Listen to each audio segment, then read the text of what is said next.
Salut à tous, bienvenue dans cette nouvelle vidéo. Avant de commencer cette nouvelle vidéo, argofoot.com, le site de maillots de foot pas cher. Tous les maillots 2024-2025 de toutes vos équipes préférées sont disponibles. N'hésitez pas, le nouveau maillot Fourte du Paris Saint-Germain, le bleu, porte-bonheur en Ligue des Champions, est disponible à un prix défiant toute concurrence. En plus de ça, vous avez une promotion exceptionnelle.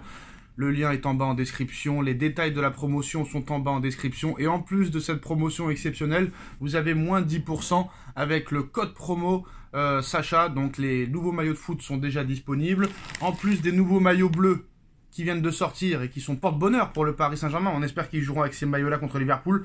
Le maillot domicile est toujours disponible aussi. Maillot domicile comme le maillot extérieur. Vous avez aussi le maillot Third.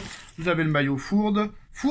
Et là, voilà, un maillot extérieur aussi. Donc voilà, on vous montre ces deux maillots. De toute façon, vous verrez sur le site que les 4 maillots sont disponibles et que voilà, le bleu, tout le monde se l'arrache, le nouveau bleu, le nouveau maillot Fourte, où Paris s'est baladé contre City 4-2. C'est vrai que contre Brest aussi, on s'est baladé. Maintenant, contre Liverpool, est-ce que ça va marcher? Donc voilà, on vous présente le site dès maintenant.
Salut à tous, bienvenue dans cette nouvelle vidéo. Le match retour contre Liverpool approche à grands pas et au lieu encore de se plaindre pendant encore je ne sais pas combien de jours sur le match qu'on a perdu à domicile contre Liverpool, qui est une défaite pour moi invraisemblable et très dure à digérer, essayons de trouver des solutions pour pouvoir les exploser au match retour, ou du moins se qualifier.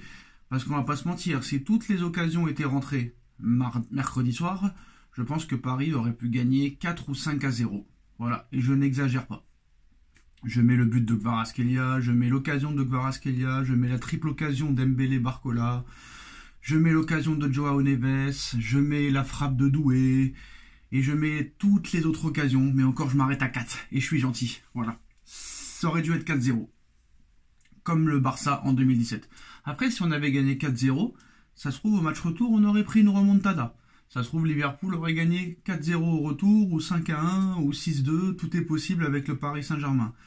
Il faut avouer que ces dernières années, on a vu que quand le Paris Saint-Germain est dos au mur, ils ne sont jamais aussi forts que quand ils sont dos au mur.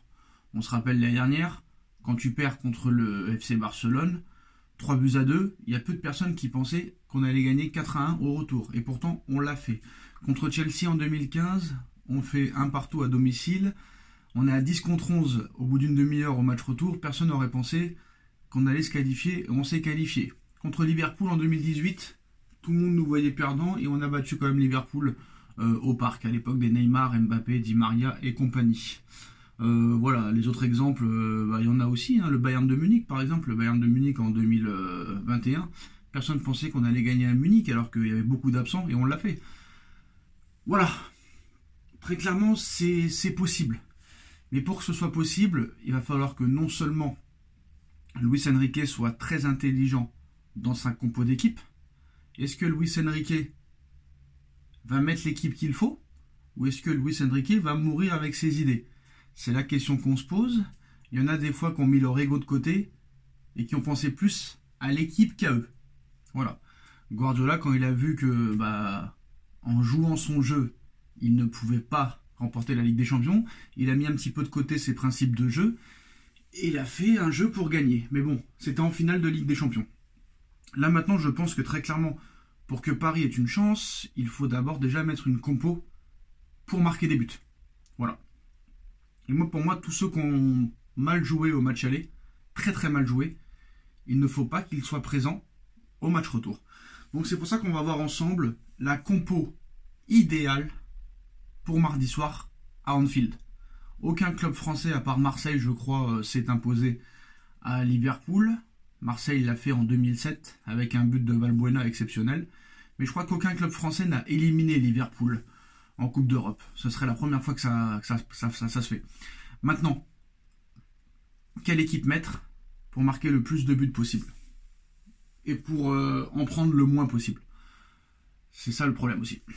Paris a du mal à faire des clean sheets et surtout en Ligue des Champions. Maintenant, sur la compo d'équipe, on va commencer par le commencement. Et en plus, c'est très intéressant. Donnarumma. Je pense que Donnarumma non seulement ne doit pas jouer ce match retour contre Liverpool, mais qu'en plus Donnarumma ne doit plus jamais porter le maillot du Paris Saint-Germain.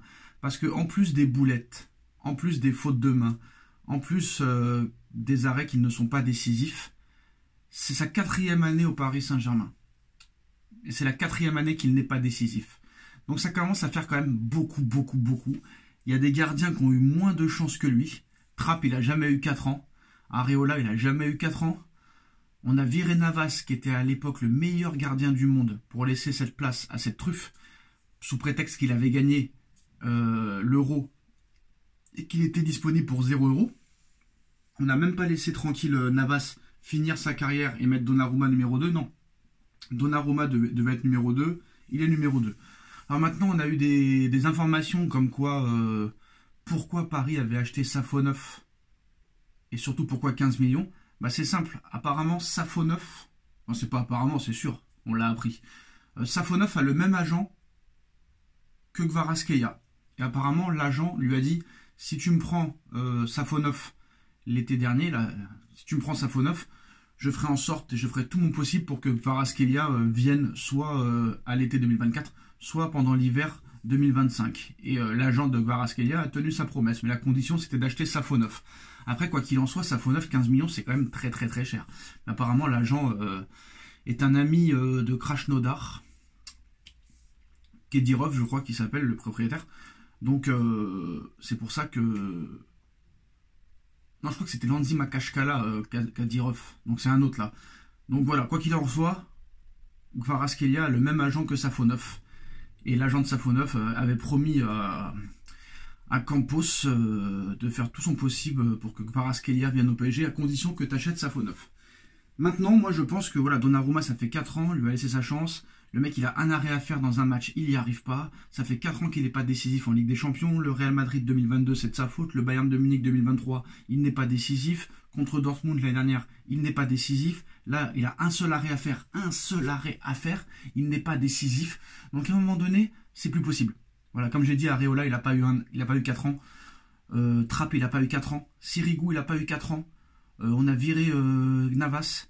Mike Maignan, on l'a formé et on l'a jamais vu au PSG. Donc à un moment donné, stop. Il faut dire stop.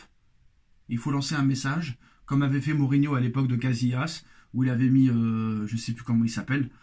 Bref, on s'en fout. Je crois que c'était Lopez, un truc comme ça. Je sais plus comment il s'appelait l'espagnol. Diego Lopez ou un truc comme ça. Et ça avait marché. Donc maintenant, je pense qu'il faut lancer un message clair, montrer à Donnarumma qu'on ne veut plus de lui, et faire un choc psychologique. Voilà, Safonov, il n'est pas plus mauvais que Donnarumma. Safonov, il a prouvé contre Lens et contre d'autres matchs qu'il savait être très bon. Il a fait des grosses parades contre le Bayern, même s'il a fait une bourde. Contre Lens, c'est lui qui nous sauve en Coupe de France, où il arrête 2 pénaltys. Donc il y a un moment donné, voilà. Porte tes couilles, Luis, sors Donnarumma et mets-nous Safonov. Ça peut pas être pire, c'est pas possible. C'est pas possible. Maintenant, au niveau de la défense, bah, malheureusement, la défense, tu peux pas faire grand-chose. Parce que la défense, t'as que 4 joueurs de haut niveau. Donc tu ne peux pas changer quelque chose. Voilà. Moi, on me dit Marquinhos, il est poissard. Marquinhos, il fait un très gros match contre Liverpool. Et malheureusement, bah, sur la fin, la seule bourde qu'il fait, où il est par terre, on ne sait pas pourquoi, bah, le mec, ça coûte le but. Ça coûte le but. Donc voilà. Sur une seule action, le mec gâche son match. Mais quoi qu'il en soit, à part Marquinhos, Pacho, Nuno Mendes, Hakimi, tu n'as personne d'autre. Lucas Hernandez, sa blessure, ça l'a tué. Beraldo, c'est catastrophique. Kipembe, ça fait 2 ans qu'il n'a pas joué au football. Tu veux faire quoi? Tu peux pas mettre autre chose que Hakimi, Nuno Mendes, Marquinhos, Pacho. Et c'est ce qui va se passer. Maintenant, le milieu. Le milieu, c'est très intéressant. Bon, bah, il n'y a pas de discussion à avoir, hein. Neves et Vitinha seront là. Maintenant, je pense que très clairement, Monsieur Enrique doit avoir les cojones de virer Fabian Ruiz une bonne fois pour toutes et de remettre Désiré Doué. Pour moi, c'est l'erreur qu'il a fait au match aller. Désiré Doué, depuis plus de 10 matchs, il est titulaire à chaque fois et il est décisif à chaque fois, que ce soit sur les buts, que ce soit sur les passes décisives ou que ce soit au début de l'action, à l'origine du but. Pourquoi il a sorti Désiré Doué du 11 de départ alors que Ruiz n'avance pas et que Doué est sur un nuage? Donc ça a été une grosse erreur de la part de Enrique. Et Enrique doit remettre Doué au milieu de terrain, aux côtés de Vitinha et de Neves. Et Ruiz, pareil. Ruiz, on ne veut plus le revoir, c'est terminé. C'est terminé. Et je reviens sur Donnarumma. Donnarumma, il manque de respect au Paris Saint-Germain. Il manque de respect au Paris Saint-Germain, le mec. Moi, je le dis, je le répète. Donc, Désiré Doué à la place de Fabian Ruiz, aux côtés de Vitinha et Joao Neves. Et devant, là, c'est intéressant. Kvaratskhelia, il a été exceptionnel contre Liverpool au match aller, donc Kvaratskhelia doit rester titulaire. Dembélé a été très très très bon, l'efficacité a manqué, donc Dembélé doit rester. Par contre, je sors Barcola. Qui a un jeu trop prévisible pour la Ligue des Champions, malheureusement. C'est trop prévisible, il n'y a pas d'innovation réellement, donc je préfère mettre Ramos. Voilà, moi je remettrai Dembélé à droite, Kvaratskhelia à gauche et Gonzalo Ramos en numéro 9 parce qu'il faut marquer des buts. Et je pense que Dembélé et Kvaratskhelia peuvent le servir comme pas possible. Et que Ramos peut vraiment briller pendant ce match. Barcola, c'est trop prévisible, c'est trop téléphoné, c'est pas possible. Et je pense que Barcola, pourquoi pas le garder pour les 30-35 dernières minutes pour qu'il fasse la folie. Voilà. Mais je pense que très clairement, Ramos doit être numéro 9 et que Dembélé doit repasser sur le côté droit et Kvaratskhelia sur le côté gauche. Voilà pour moi quelle équipe doit mettre le Paris Saint-Germain.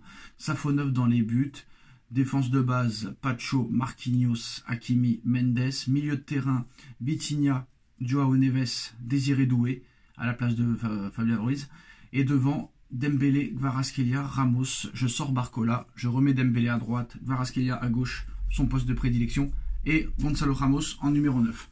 Alors, Safonov, je ne sais pas s'il va avoir les couilles de le mettre à la place de Donnarumma. C'est possible. Il l'a fait contre le Bayern, il peut le refaire contre Liverpool. Je pense que Désiré Doué aussi, il est capable de le mettre à la place de Ruiz. Par contre, je n'y crois pas en la présence de Ramos numéro 9 à la place de Barcola. Je pense qu'il continuera avec Barcola, Kvaratskhelia et Dembélé. Mais je pense que c'est une erreur. Je pense que c'est une erreur de mettre Barcola au match retour. Mais voilà pour moi l'équipe que Paris doit mettre pour se qualifier. Dites-moi en commentaire ce que vous en pensez. Tchuss.